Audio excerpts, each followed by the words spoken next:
La grâce et la paix vous sont données de la part de Dieu qui nous rassemble et de Jésus-Christ qui nous aime et nous conduit. Par lui, il nous accorde son Saint-Esprit. Par lui, il illumine nos cœurs. Que ce culte soit le signe et le témoignage de son amour et du salut qu'il nous donne. Alors en ces jours, nous fêtons l'Ascension, une fête qui marque le départ de Jésus de devant la scène. Jésus part en disant à ses disciples « Je m'en retourne auprès du Père maintenant ». Et c'est à vous désormais qu'il revient de porter la grande nouvelle. Soyez témoins que Dieu ouvre un temps nouveau. Le royaume est proche, il est là, au milieu de vous. Cette parole, nous voulons l'entendre pour nous aussi, ce matin. Christ est vivant, il partage notre chemin, il nous appelle à nous élever, à grandir dans la foi, à devenir des hommes et des femmes autonomes et responsables. Et nous nous recueillons dans la prière. Nous voici, ô Père, tu es présent dans nos vies de lumière, tu es présent dans nos ténèbres, et rien ne peut nous séparer de l'amour que tu nous as manifesté en Jésus-Christ. Et tu as dit que tu seras avec nous jusqu'à la fin du monde. Seigneur, nous voulons croire à cette promesse et nous te rendons grâce pour ta présence constante auprès de nous. Amen.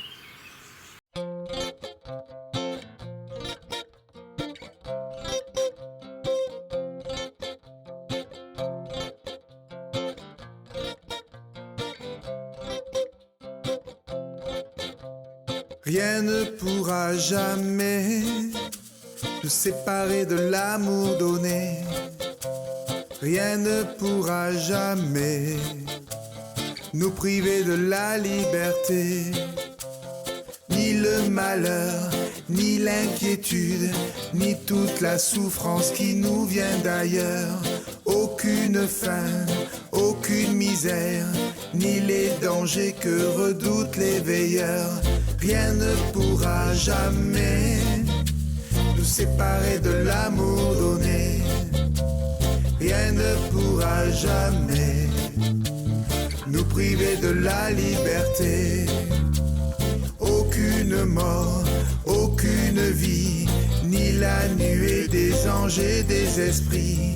Aucun pouvoir, aucun combat, aucune force d'en haut ou d'en bas. Rien ne pourra jamais nous séparer de l'amour donné.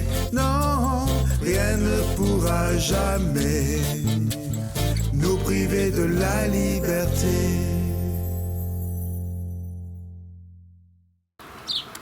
Béni sois-tu, Sauveur des hommes. Tu viens nous ouvrir les cieux, et dans cette déchirure, tu nous fais une place pour accueillir ta nouveauté. Béni sois-tu, Sauveur des hommes. Tu viens ôter de nos cœurs le voile. Par ta vie donnée, tu chasses l'obscurité. Tu éclaires nos regards à la fois. Béni sois-tu, Sauveur des hommes. Tu viens murmurer à nos oreilles une parole de commencement. Notre esprit tressaille à ta sagesse en faisant l'apprentissage de ton nom. Béni sois-tu, Sauveur des hommes.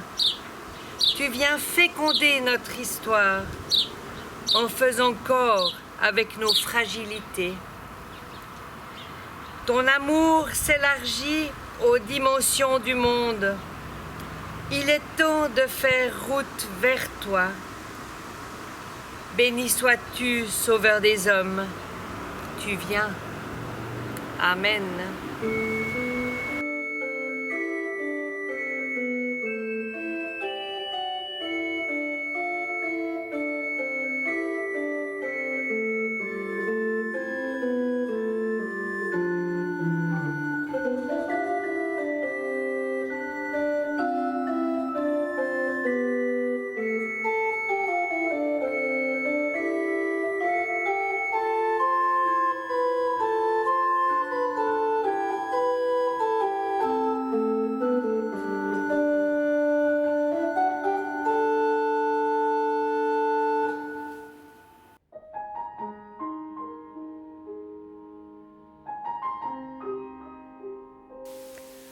Ô Éternel, montre-moi le chemin. Enseigne-moi quelle est la voie que tu veux que je suive.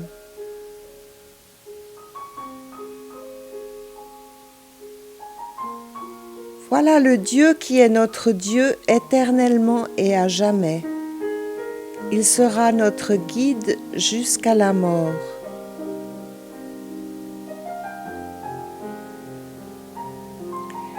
Dieu est pour nous un refuge et un appui, un secours qui ne manque jamais dans la détresse.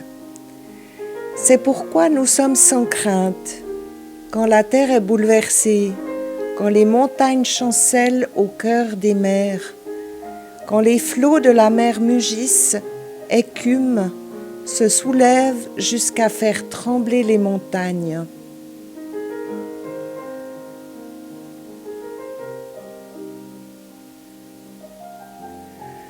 Les tentations que vous avez connues ont toutes été de celles qui se présentent normalement aux hommes.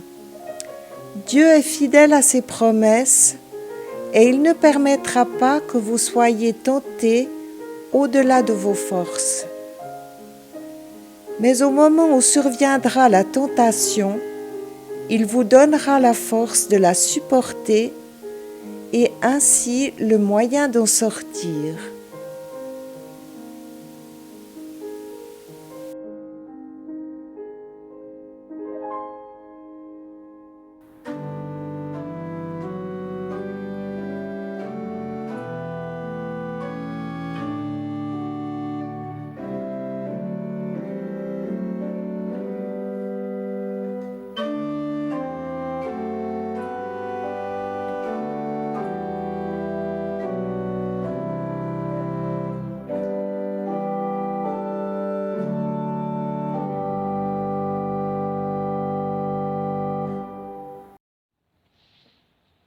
Éternel, notre Créateur,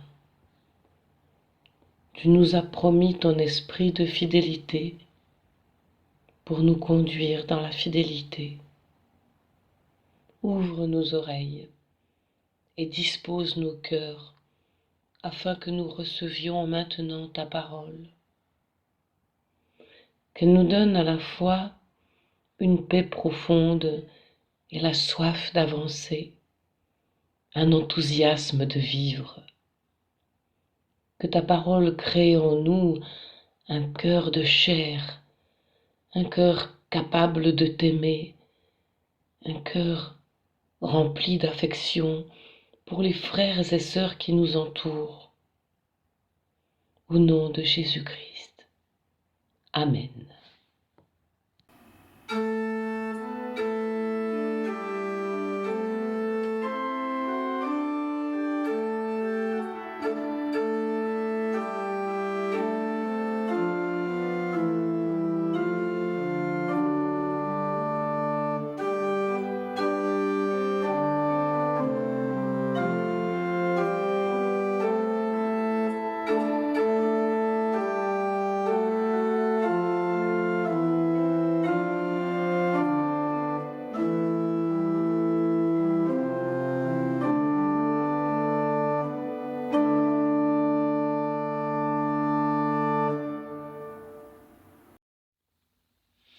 En ces jours-là, Pierre se leva au milieu des frères. Il y avait là réuni un groupe d'environ 120 personnes, et il déclara : « Frères, il fallait que s'accomplisse ce que l'Esprit Saint avait annoncé dans l'Écriture par la bouche de David à propos de Judas. Devenu le guide de ceux qui ont arrêté Jésus, il était de notre nombre et avait reçu sa part de notre service. Il y a des hommes qui nous ont accompagnés durant tout le temps où le Seigneur Jésus a marché à notre tête, à commencer par le baptême de Jean, jusqu'au jour où il nous a été enlevé. Il faut donc que l'un d'entre eux devienne avec nous témoin de sa résurrection. » On en présenta deux. Joseph, appelé Barsabas, surnommé Justus, et Matthias. Et l'on fit alors cette prière. Toi, Seigneur, qui connaît les cœurs de tous, désigne celui des deux que tu as choisi pour prendre, dans le service de l'apostolat, la place que Judas a délaissée pour aller à la place qui est la sienne. On les tira au sort, et le sort tomba sur Matthias, qui fut dès lors adjoint aux 11 apôtres.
Alors, il leur ouvrit l'intelligence pour comprendre les Écritures, et il leur dit, « C'est comme il a été écrit, le Christ souffrira et ressuscitera des morts le 3e jour, et on prêchera en son nom la conversion et le pardon des péchés à toutes les nations, à commencer par Jérusalem.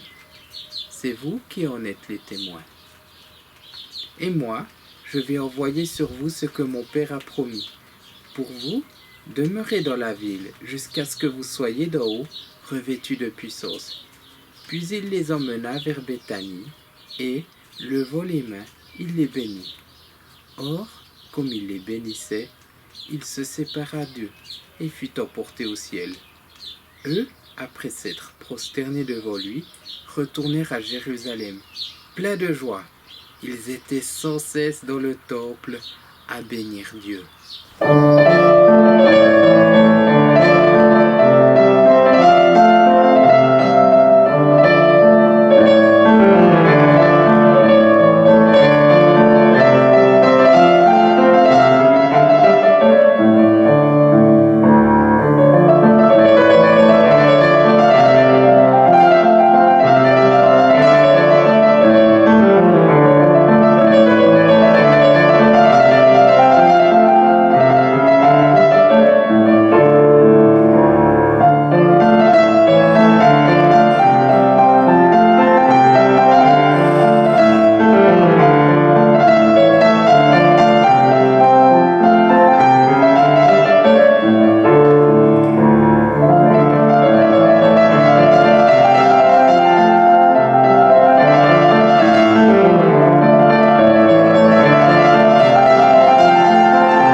Après 2 mois de semi-confinement, nous voyons enfin une sortie, même si les règles de distanciation sociale sont toujours en vigueur. Il y a cette fameuse règle des 2 mètres et cette fameuse règle des 5 personnes, pas plus. À ce propos, j'aimerais vous raconter ce que j'ai vécu dans mon quartier pendant ce temps-là. J'ai la chance d'habiter dans un quartier peuplé d'enfants qui ont à peu près tous le même âge. Et ces enfants-là ont bien retenu la règle des 5 personnes, pas plus. Une fois l'école à la maison terminée, le 5e allait rejoindre ses copains, quant au 6e, il était exclu. Alors, bien vite, ont commencé à naître des jeux de pouvoir. Alors certains finissaient très vite leur devoir à la maison pour être les premiers sur la place de jeu. D'autres demander à leurs copains de leur réserver une place. Quant à d'autres encore, ils n'avaient pas besoin de réserver leur place puisque, étant les chefs du quartier, eh bien, ils avaient certains privilèges. Vous savez, quand les places sont réservées, quand les places sont limitées, elles deviennent très chères. Après l'ascension du Christ, Pierre se demande qui fera partie du groupe des 12. Il y avait une place qui avait été laissée vacante avec la mort de Judas. Alors Pierre prend le lead des opérations et convoque environ 120 personnes pour ce que nous pourrions appeler un premier synode, dans lequel toutes les personnes qui ont compté dans la vie du Christ sont réunies. Il y a les amis, il y a les sympathisants, il y a aussi ceux de la famille du Christ qui sont rassemblés.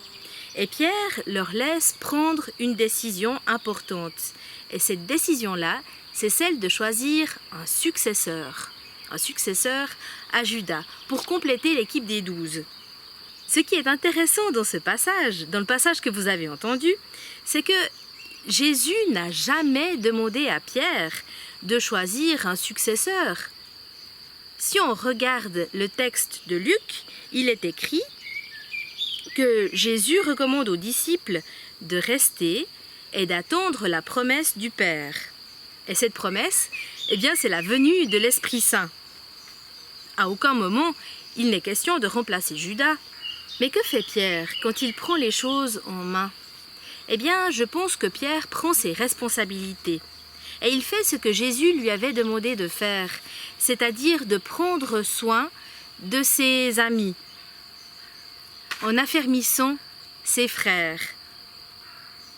Pierre, comme tous les autres disciples, n'a pas encore reçu l'Esprit Saint, mais il s'y réfère, puisqu'il cite les psaumes, il cite David, pour qui l'Esprit Saint avait déjà soufflé. Il cite un psaume qui dit que sa demeure devienne déserte et que personne ne l'habite. Et il cite un autre psaume qui dit « et qu'un autre prenne sa charge ». Alors Pierre prend ses responsabilités. Mais Pierre ne décide pas de tout. Il laisse à la communauté le soin de décider de la suite. Alors c'est entre eux qu'ils choisissent des candidats qui pourront succéder à l'apôtre. C'est ensemble qu'ils prient et décident de la meilleure manière d'élire le 12e apôtre. Alors ce qui est intéressant, c'est que la prière de cette première communauté, elle est courte, elle est simple. Quand Jésus nous a demandé de prier en tout temps, il ne nous a pas demandé de prier longuement ou avec des paroles compliquées. Alors cette première communauté choisit de compléter l'équipe des 12. Et il le fait par un moyen tout à fait inattendu, c'est le tirage au sort. Je ne sais pas si les Islandais se sont référés à la Bible pour élire leur gouvernement, mais ils ont aussi utilisé cette méthode-là pour choisir leurs dirigeants. On a choisi des citoyens ainsi et on leur a demandé de participer à la vie politique de leur commune, de leur pays. Cette démarche leur a permis de ne pas rassembler que des hommes et des femmes volontaires, évitant ainsi d'avoir le risque de désigner des personnes qui recherchent leur propre intérêt. Les Islandais, par cette démarche, ont cherché à élire les véritables représentants du peuple. Les 120 membres de la première communauté chrétienne ont aussi choisi le tirage au sort pour mettre en avant cette représentativité qui leur était importante et peut-être aussi à quelque part pour permettre à Dieu de voter. Parce qu'en effet, on dit souvent que le hasard, c'est le déguisement que prend Dieu pour voyager incognito. Utiliser le hasard d'un tirage au sort, n'est-ce pas quelque part une manière de faire intervenir Dieu? Et cette recherche de représentativité, c'est ce que nous avons fait quand nous avons mis sur pied ces cultes mosaïques qui rassemblent chaque dimanche une quinzaine de personnes qui participent à cette aventure. Il était important pour nous, alors que nous ne pouvions pas nous rassembler pour nous voir et célébrer ensemble, de permettre à cette communauté, à cette belle communauté de Villette, d'être visible d'une manière ou d'une autre. Nous voici, nous, à l'image de cette première communauté, dans un temps d'attente et dans un temps d'espérance. Alors que la première Église attend la Pentecôte, attend la venue de l'Esprit Saint, eh bien nous attendons l'occasion de pouvoir enfin de nouveau nous voir en vrai, nous rassembler, nous réunir.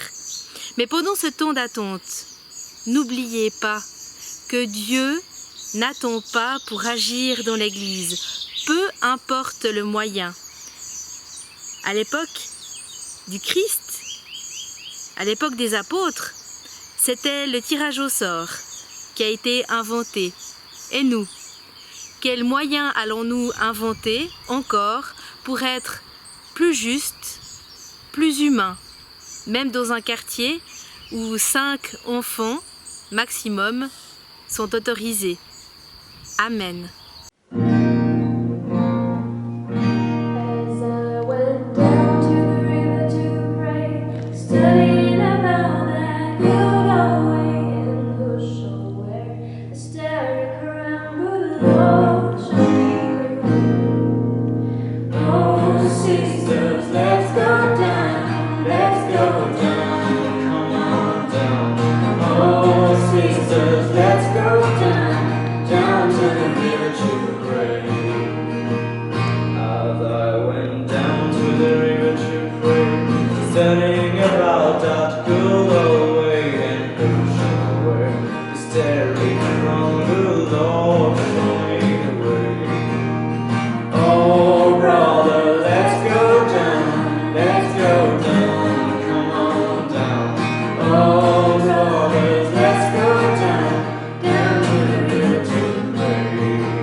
Croyant en Dieu, qui nous appelle à l'aider pour construire le monde et l'améliorer un peu plus chaque jour.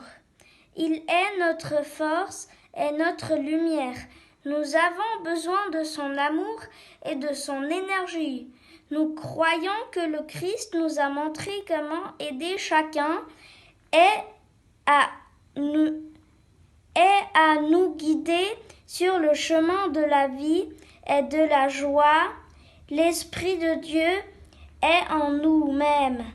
Quand nous l'ignorons, nous avons confiance en lui, tout comme il nous fait aussi confiance.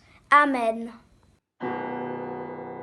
Notre Dieu, notre Père, nous regardons aujourd'hui vers ce ciel que tu ouvres devant nous et qui nous permet d'espérer. Nous nous rappelons l'invitation que tu nous adresses, de prendre de la hauteur devant ce qui nous arrive. Lorsque nos vies sont éprouvées, ta présence nous fait l'effet d'un bol d'air. Tu nous tires de nos enfermements et tu nous soulages de nos inquiétudes. Nous te prions pour celles, pour ceux qui sont chargés par les lourdeurs de l'existence, les querelles ou la fatigue. Pour celles et ceux qui endurent le poids de la maladie, d'une souffrance, d'un rejet, d'une précarité, d'une privation de liberté. Pour celles et ceux qui traversent un deuil, accorde-nous de ne pas oublier, lorsque nous sommes forts, de nous tenir aux côtés des plus faibles. Amen. Notre Père qui es aux cieux, que ton nom soit sanctifié, que ton règne vienne, que ta volonté soit faite sur la terre comme au ciel. Donne-nous aujourd'hui notre pain de ce jour. Pardonne-nous de nos offenses, comme nous pardonnons aussi à ceux qui nous l'ont offensés. Ne nous soumette pas à la tentation, mais délivre-nous du mal, car c'est à toi qu'appartiennent le règne, la puissance et la gloire au siècle des siècles. Amen.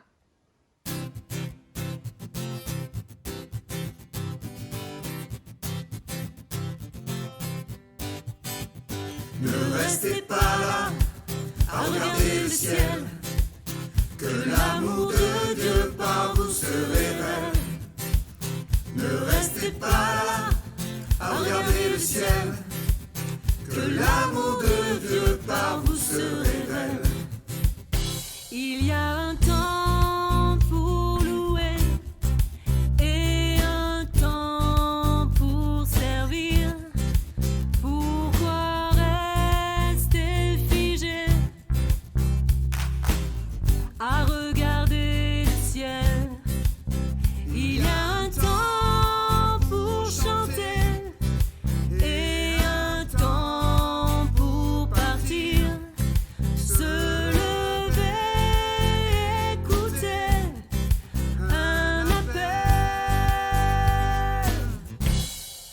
Ne restez pas là à regarder le ciel, que l'amour de Dieu par vous se révèle. Ne restez pas là à regarder le ciel, que l'amour de Dieu par vous se révèle. Il y a un temps pour chercher et un temps pour grandir, vivre et s'émerveiller d'une promesse éternelle. Il y a un temps pour bâtir et un temps pour cueillir une foi si fragile et fidèle.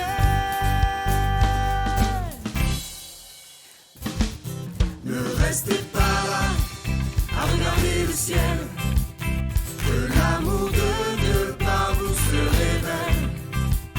Ne restez pas là à regarder le ciel, que l'amour de Dieu par vous se révèle.